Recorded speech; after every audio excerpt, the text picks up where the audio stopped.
This is a set of Feynman-Hibbs particle dynamics. So there's a physicist called Richard Feynman. He made a way of, he developed a couple of equations for approximating quantum equations of motion.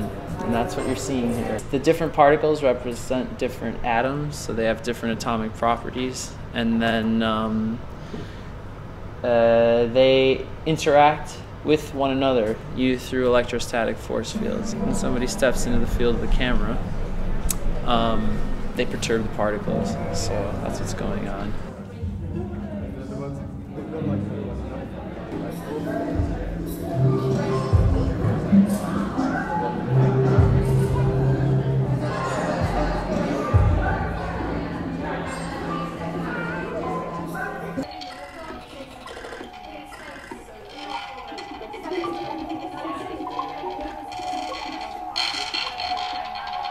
What happens is when you move into the space, you are now an additional external electrostatic force that all the particles feel. They still interact with every single other particle through the forces, but now they also feel you. And they generate sounds when they collide with one another or when they collide with the walls.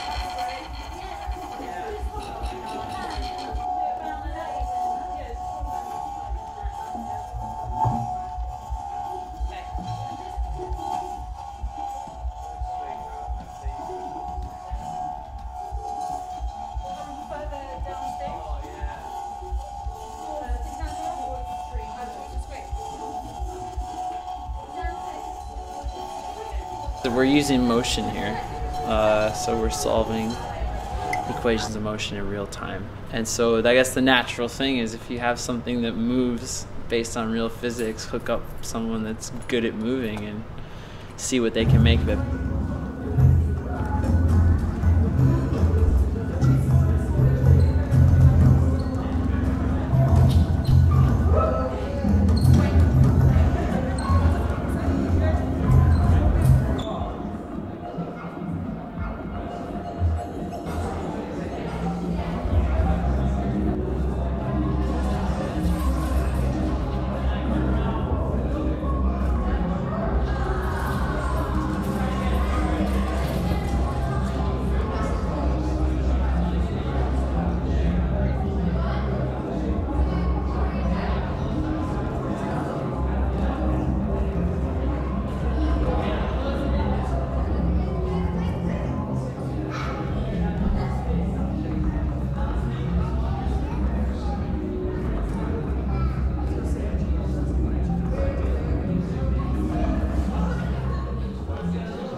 Spectroscopy is the use of light to obtain information about matter, and a typical spectroscopy experiment measures the change of a particular system with respect to how the system was at a previous point in time. That's exactly what we're doing in this setup. We're measuring change with respect to an initial mapping of the space, and that's why we call it spectroscopy.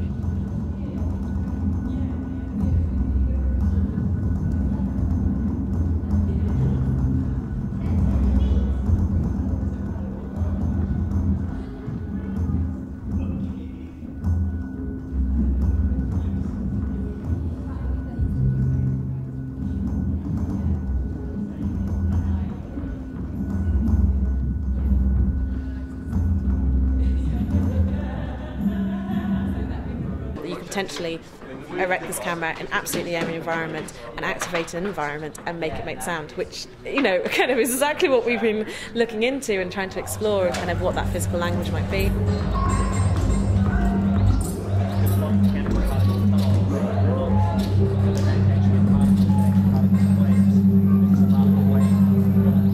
A lot of what we call interactivity is kind of reactivity. It's like you do something and then the computer does something. But actually it gets interesting if it becomes a feedback loop and you react to that. And I think that kind of improvisatory making process really lends itself to working with these systems. You know, that you almost see the system as a collaborator rather than a tool.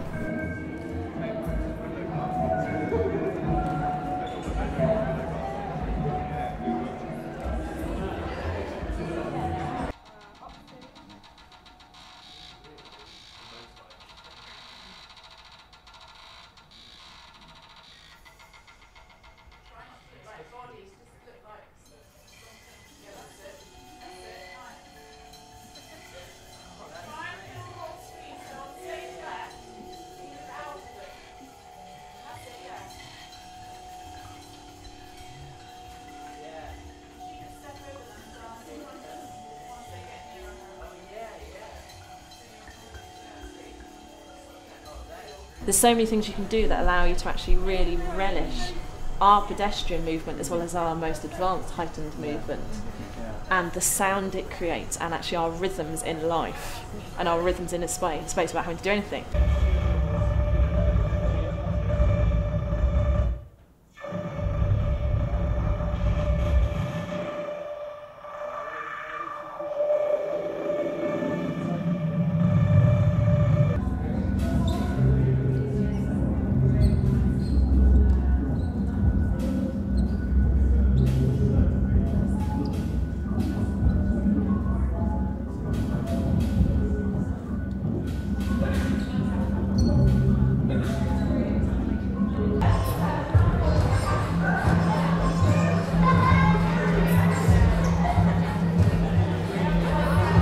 Being that it's accessible, being that it's already been used with different groups, so children have kind of had the chance to play around with it, and it's going to be in the art gallery, so it's going to be open to all kind of members of the public to come and play with.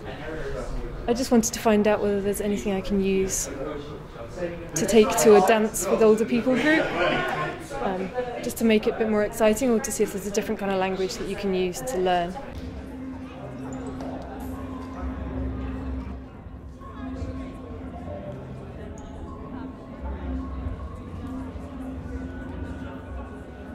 I would like to employ this into all of our work. I'd quite like to look at how you could make the space with members of the public in it and also formal performances completely alive, and how you could build kind of that level of interaction and get people involved with it, and realising they can affect the soundscape and the visuals, and playing with that kind of level of choreographed movement that creates something, and also that gift of getting other people to be involved with it and make something themselves as well.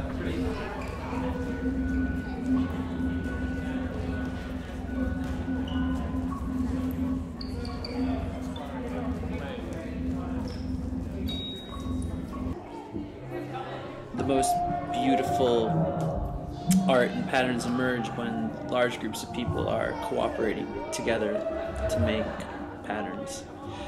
That is an insight which has a lot of scope for application in the way that we think about our relationship to one another in the world as humans at the moment.